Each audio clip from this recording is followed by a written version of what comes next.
Professor. Make the argument. But again, it seems like the imposition is as much of an imposition upon the people who are going to have the kids as that person. And again, the person, I think they get to decide whether or not it's... And well, this is, like, again, this is just such bullshit. It's like almost saying, like, oh yeah, the guy who's going to go, you know, kill the lion in the arena, you know, yeah, he's facing the risk, and he's got to, you know, deal with the blood and the blah blah blah. And I mean, it's just kind of bullshit, isn't that? That's just kind of bullshit. He's still imposing on something that had nothing to do with whatever it's doing. So it's still bullshit. An imposition. Now, the mother, we might say, gets to decide as well, and this is where it gets interesting, because I think the mother wants to say there are some things that are worth suffering for. See, now the suffering... Oh, yeah, like what? Yeah, I mean, this is just so stupid. I mean, you know, I'm going to roll dice. I'm going to gamble with something else's welfare and then talk about how it's worth it for me? That's an idiotic. Right there, you've already failed the equation. You're gambling with somebody else's money, Professor. Again, there's just absolutely no point in talking about how, well, I could have slipped at the gambling table and broken my neck. Well, yes, you could have. But that has nothing to do with the fact that when you roll the dice, whatever the dice come up, somebody else is going to get that. Okay? They're going to have to pay the fucking bill if there's a bill. If there's a loss, they're going to pay it. You stupid fuck. And I think we're going to grant that childbirth can be, I mean, not only pregnancy and labor and birth, but you take all that together. Oh, again, you just keep, again, I'll talk about any criminal who meticulously plans his crime. That doesn't make the crime valid. The fact that somebody is willing to sacrifice to do something doesn't mean the thing they want to do has any validity. It's painful, it's irritating, filled with uncomfortableness, worry, all this kind of stuff. Oh, well, yeah, and yeah, I bet you that Goebbels and Himmler and all those other guys, when they're planning how to kill all these Jews, they probably said, oh, this just sucks. We have to waste all this time doing that. But they thought it was worth it. Yeah. So that makes it okay, because they were willing to sacrifice for the betterment of everyone. And yet the mother says this is worth it. The mother says this is worth it. Oh, the mother doesn't the mother has no fucking clue. The mother still probably believes in fairies and Tinker fucking Bell. The mother is a fucking idiot, a moron, who hasn't assessed the risk, who has no real appreciation for what the fuck she's doing. She's not a qualified scientist doing a rat maze game. She has no fucking clue. She doesn't even understand that her fucking country is so fucking deep in debt that her kid will basically have to be a slave, or we're going to have to kill the rich. I mean, those are the two choices. We either kill the fucking rich, or your children will have to be a slave to them. But that's the only two choices you motherfuckers have. So I'm sure this bitch hasn't thought about that. So don't tell me what she's thinking. She's not thinking anything. She's thinking, well, even with my extra 40 pounds, I look so fucking hot in my spandex. That's what she's fucking thinking, Professor. She's a dumb, ignorant, fucking twat. I guess, again, part of the problem there is that there does seem to be, within the antinatalist argument, a kind of futility of life argument. They go, look, life is futile. There seems to be no real significance. I wish you would deal with something as if it wasn't something you read on a Bazooka Joe bubblegum wrapper or something. I mean, people write books about this shit. Would you want somebody to read your book and then talk about your book like it was a fucking cartoon, like it was a comic strip? To treat it so offhandedly, just ignore what it's about and start talking about how the text is on the cover or what the cover art is. That's all you're doing here. You're not addressing the fucking subject, which is, yeah, we're the product of evolution. 4 billion years of animals consuming, reproducing, cannibalizing through addiction. All right? Deal with that. All right? You can't just sit there and say, that argument didn't exist. Oh, that's just nothing. That argument's nothing. Yeah, that's you're running away from the argument. significant purpose here. And I think it's a loss of this religious backdrop. And it's kind of invisible monkeys haunting people. They have these overdrawn... Oh, you're the one with the fucking invisible purpose monkeys. You're the one with the invisible thoughts in the woman's head about how she's going to make the world a better place by having Montagu, or whatever. She's probably going to name the kid Samsung. She's just find a name that's written on a fucking piece of cardboard somewhere, and that's how she's going to name the fucker. I mean, you kidding me? On expectations, like God was supposed to be some all-good, all-loving, all-powerful being who was going to make sure that everything... Again, that's not the argument here, Professor. The argument is that we've acquired intelligence. So now we can step up, we can build a ladder, we can climb up on top of the maze game that we're involved in, and now we can assess it, we can look it over. And we can put on our little civil engineering hat, sort of, and we can look it over and say, well, is this really working? Is this very efficient? What is this attempting to accomplish? And that analysis can take place. And you call it reductionism. No, but it's rational analysis. Okay, this is the most important thing happening as far as we can tell in the universe. And if we're not going to sit there and analyze it, if we're not going to try to construct an understanding of it, then yeah, you might as well take your motherfucking billions of neurons and flush them down the toilet because you're wasting them preposterously. And because those overdrawn expectations have failed, now somehow everything stinks. Everything doesn't have a purpose, or it's nothing but these kind of reductive functions of sustenance, right, of reproduction. Look, the fact that life was stupid existed before they invented God. Okay, and probably God lingered so long just because people were desperate for anything. They said, well, just tell me any kind of fairy tale so I can make some sense out of this shit. All right, just anything. Okay, Bugs Bunny. Okay, I'll believe it. All right, and that's probably why wacky religions lasted as long as they did. It's because people were desperate for something better than the truth, because the truth just fucking plain sucked. And it still fucking sucks. So it's not because, oh, religion is dying, that all of a sudden life is stupid. No, life has always been stupid. And we just don't have a lie anymore good enough to fool anybody. You're trying to construct one. You're trying to create a new religion of bibble babble, okay? But that's all you're doing. You're just a conniving, wheelie dealing, snake oil selling bullshit artist, and that's all you fucking are. And consumption and whatever that is. Again, you try to reduce it down to these functions. Yeah, right. Reduce it to the function. Exactly. Yeah, no, let's not sit there. You would buy a car and you wouldn't ask what the fuel economy is. You wouldn't ask what the maintenance record is. You wouldn't ask what its history is. You wouldn't ask how many people have died in it. You wouldn't ask any of those questions. You just get in and ride. Okay? And who cares? No, the rational person starts asking questions and trying to figure out whether are we putting more into this than we're getting out of this.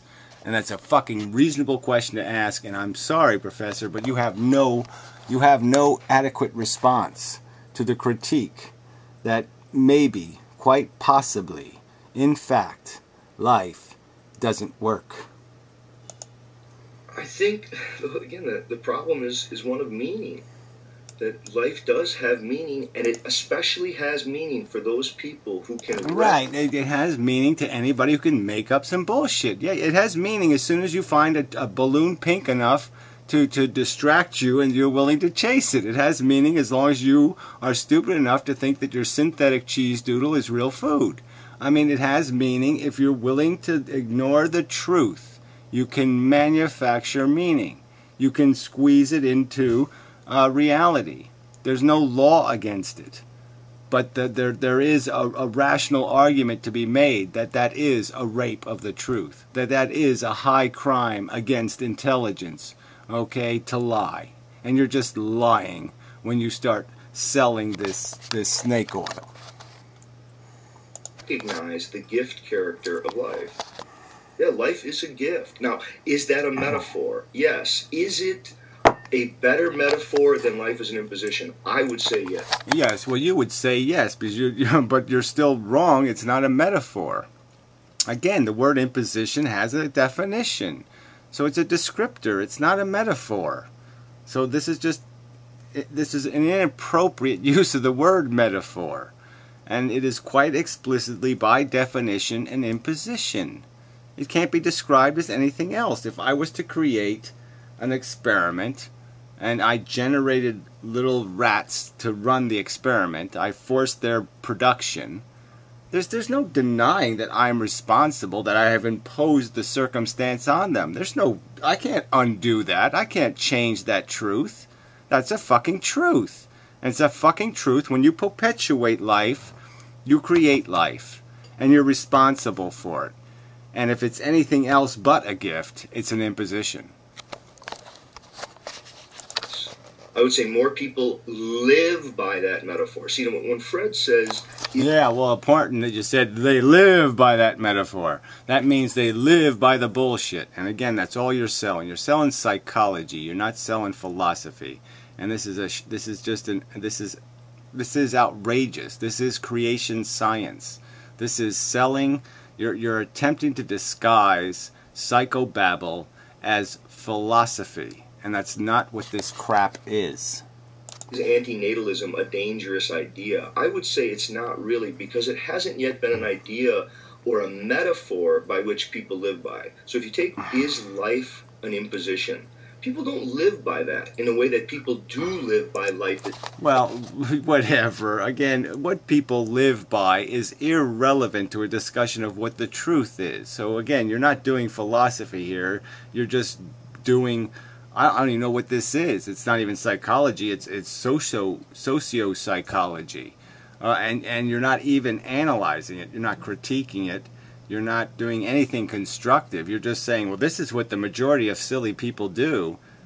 And so, yeah, that's pretty impressive, because the majority does that. We must all be impressed somehow. This is what the average person thinks. Therefore, we should all somehow be impressed, because the average person believes that. Well, how does that have any meaning to me? How does that mean anything to me? It means nothing to me. It's a journey where they should be living perhaps by life as a dance. Right? Yeah, well, both you and Fred can take that shit and shove it right up your ass, okay? First off, Fred made a video and he said this life is a journey thing too. You know what? The journey always has the context, okay? I had this poster on my fucking wall when I was a kid. It was the only poster my mother ever gave me. The only piece of propaganda she ever tried to shove down my throat. But it said, life is a journey, not a destination. That's the key phrase, okay? The journey part is basically stating that the inverse is you can't live life as if it has a destination. You're just a tourist. You're just somebody looking out the window and saying, isn't that fun? Isn't that pretty? Isn't that fluffy? That kind of thing. Live in the moment kind of bullshit. Because obviously life has no good destination. Your destination is you're going to fucking die. And you might die in a nursing home without a goddamn brain in your head. Which doesn't sound too good. You really put that on a poster? Little old man in a wheelchair drooling on himself, with the shit dripping down in the pan. You want to put that on a fucking 10-year-old kid's poster? No, I don't think so. No, you're going to put pretty little sunrise and little trees. And life is a journey, la la la la la. Because it's proper fucking ganda. It's a fucking lie. Alright? And then the bottom line is, the second argument I would say to you is this whole idea of it being a fucking journey is bullshit. Okay? It has a destination. The destination is being productive. Overall, in your existence. Did you cause more suffering? Did you create or facilitate more suffering than you prevented? Did you? That's the destination. The destination is to get through your fucking life, okay, with a net balance that's positive, meaning that you prevented more suffering than you caused. Yeah, that's the destination, is to be able to write, this guy lived a good life on your fucking tombstone, alright, and for it not to be a lie, for it to actually be the truth. That's the destination. Dance, you don't dance to get to the end of the song. I think there is a kind of... Dancing is just fucking foreplay. So again, it's just more about this goddamn addiction shit. Alright, so whatever you're doing, whatever. It's just so fucking creepy. I can't even get past the creepiness of this whole idea. Life as a journey is already Teletubby enough. Dancing Teletubbies, it just makes me want to fucking vomit. purposelessness by comparison to these grand religious purposes that somehow some people... No, grand rational purposes. I mean, again, you're just going to keep ignoring. You want a real metaphor? Well, the metaphor is a car. Okay, so if you take like a car, and if it's, there's a fuel economy to it, okay? There's a certain amount of gasoline you put in, and you expect a certain amount of productive work to come out.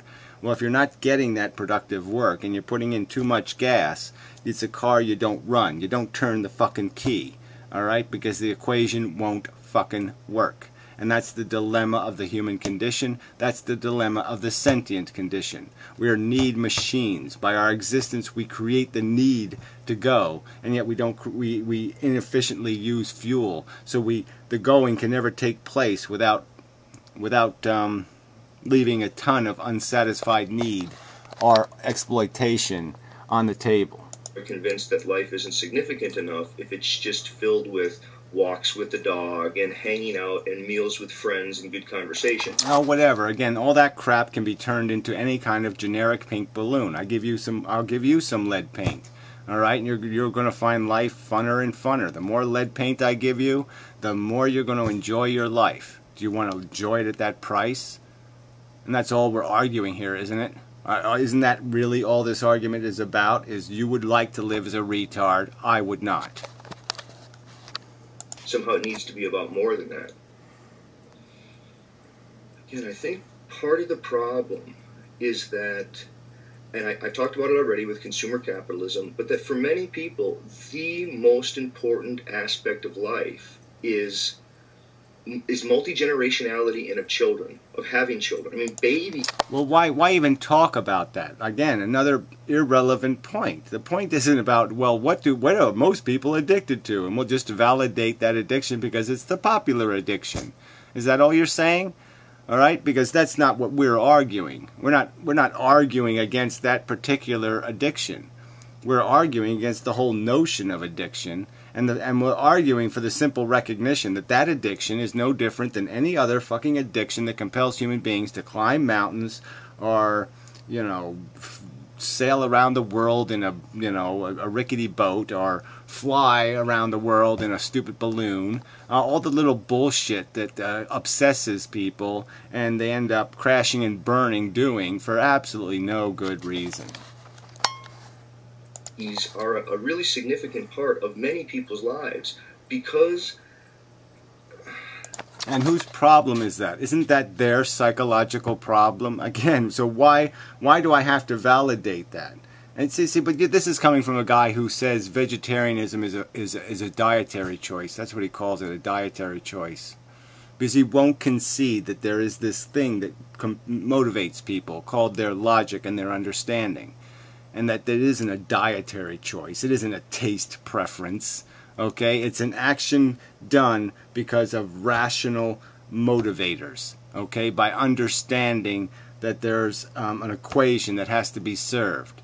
And that you can't serve it through that behavior.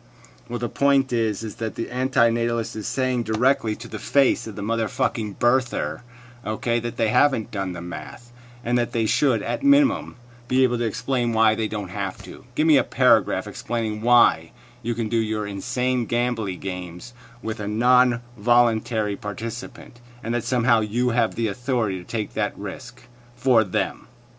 Explain it. We've earned a fucking paragraph defending that. I mean, family as a value is a kind of ultimate value. No. Oh, this is like saying, well, dog loves to eat its poo, so yeah, it's the ultimate value to eat its poo. I mean, what the fuck? This is just nothing. This has nothing to do with the fucking subject. This is not philosophy. Again, this is about human psychology. What motivates people is irrelevant. What we're trying to figure out is whether the mechanism of people works. Is it functional? Does it meet a minimum efficiency standard? I don't necessarily agree with it, but in its time, when Aristotle said eudaimonia, he said thriving requires children, and by that he meant... Well, you don't agree with it, but you're going to quote it, and then you're going to use a word like thriving. Again, that's just a completely... Why not? Fred also uses this word. A nonsensical, meaningless word. For every individual, thriving is a different thing. They like to dance a different dance, or however you want to describe it. And so it's just useless to say something like that. Okay, because I'm not going to thrive with kids. Okay, and obviously I think, Professor, you've decided you won't thrive if you have kids either. But you don't have any, do you? You could adopt some if you thought you were going to thrive with them around. Big families and children who have children, and there again this gift character starts to become very robust, because you've been given birth by your parents, but then you give birth to children, and then that's a kind of a gift back to the grandparents. And I don't think this is a gift exchange. We're not trying to think about it in terms of gift exchange like you owe something to a person. No, it feels good to give back when it's not an obligation, when it becomes ridiculous. Oh, I mean, whatever. Again, so this is just ignoring the whole argument, just playing this game that because the silly retards love to chase their pink balloons do have value. That's all you're saying to me, because average, dopey, silly humans contrive a whole bunch of crap in their head that says watching baseball is a good thing and creating heroes out of baseball players is a good thing. Then all of a sudden we all have to celebrate that crap? No, we don't. There's no reason for me to believe any of that mush means anything. So anyway, we need an interruption. All right, we'll finish up here. This is really, I'm sorry. I didn't realize. Gift exchange, and you have to give a gift because someone gave you something. That's really a denial of the gift and the removal of the gift character. No, the gift character comes without a question. That's why you're not consulted. And that's why I don't like the argument of imposition doesn't really work for me, because you could say, well, you have no right to. Oh, well, whatever. You're not consulted, and that's part of the gift. I mean, that's part of sabotage. That's a tiger trap. They don't consult the tigers first. I mean, that's just such garbage. It's just such nonsense. Most of the time when you give a gift, you do a little bit of research and find out what the person's interested in, and you find out whether they're likely to like what you're giving them. Now, if you're going to sit there and have a kid and then expect the kid to go to school and be educated, and he's probably going to end up smarter than you, then maybe you ought to think, well, maybe if he's smarter than me, he won't fall for this bullshit.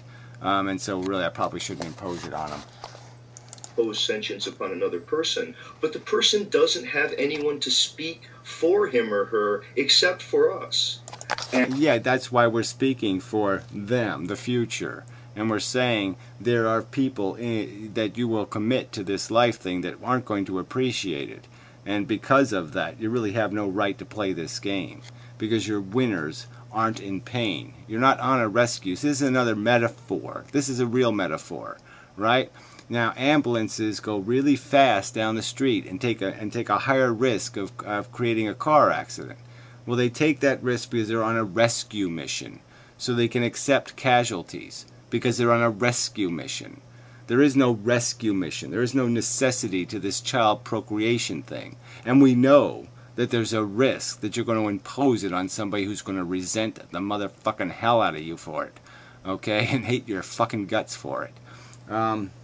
So yeah, you can't do it, all right? You can't do it until you take away the risk, okay, of the imposition. You have no right to do it because you're not on a rescue mission. You're not saving the dead from their deadness. And if you say, well, exactly, then we need to speak on their behalf. Well, I guess I kind of feel like it's up to the particulars. I don't think that life... Oh, well, that's all kind of silly, isn't it? So, I mean, when somebody, how can it even be up to somebody to what? So they have to invest 30 years to figure out that they've been ripped off? I mean, you can't figure out you've been ripped off until you get really ripped off, until you find out it was a big rip-off. And so there's no logic to any of that. I mean, it's like somebody... being a Nazi, and then they realize later, oh man, I was such an asshole. There's no way of undoing it. You're just stuck with the fact that, oh, I was an asshole. I fell for it. You can't undo that. You can't undo the waste. Blank stinks. No, I think that's reductive. That's just one way of... Again, yeah, you just keep saying things like, that's reductive. Well, then I just come up with a word where that's just bullshit, Professor. That's just bullshit, Professor. That's just bullshit, Professor. That's just bullshit, Professor. All right, because that's all you're talking is bullshit. Reductivism. There's nothing wrong with being reductive. You have to explain why the reduction is inaccurate. okay, and coming up with your implication that maybe there's a purple unicorn.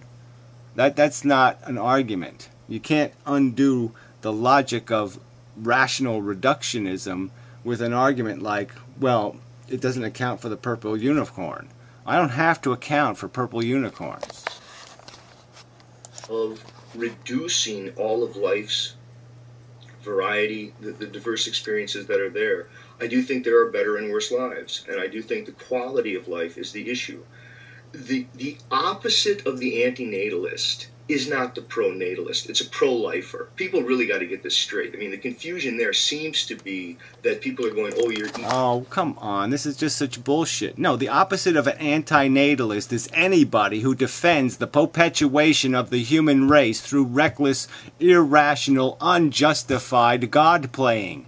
Okay, so when you point to somebody who's not God-playing, without a license to be God-playing, without some sort of authority saying, this is why I'm allowed to God-play. So that's the opposite of an antinatalist. Anybody who justifies this fucking bullshit experiment being perpetuated by any motherfucking human beings or any creatures, period. Okay? That's the opposite. Alright, so don't play your fucking game that the opposite is some sort of right-to-life nut. No, the opposite is any fucking nut. Okay, who would impose the risk, who would gamble with somebody who says it's okay to gamble with other people's fucking money, that it's okay to drink and drive. Anybody who says it's okay to drink and drive is the enemy, is the alternative to the antinatalist. Either pro-natalist or antinatalist. No, it would seem like on one side is antinatalism, on the other side is pro-life. The non-antinatalist is not a pro-lifer and is not a pro-natalist. Well, I'm sorry, you are. Okay, if you defend the act, you're pro. Okay? So you can't unravel that. That's the simple truth. Either you think people should be allowed to recklessly and irresponsibly play fucking goddamn God, or you don't. They're somehow against the knee-jerk reaction of the antinatalist. And I think it is a kind of knee-jerk reaction. No, I think it's built on a whole fucking goddamn getting separate from the knee-jerk reaction. The knee-jerk reaction is, oh, well, life was always here, so it must be good because everything that's here must be good because everything was here before me. You're the knee-jerkers. You're the one operating and functioning in the completely cliche, standard, routine, simplistic manner. Let's just do what the DNA says. That's all you're saying, Professor. That's all you're saying. Let's just do what the DNA says. That's knee-jerk. That's a fucktarded reflex. I think for many people, it's like it's a fleeing of responsibility.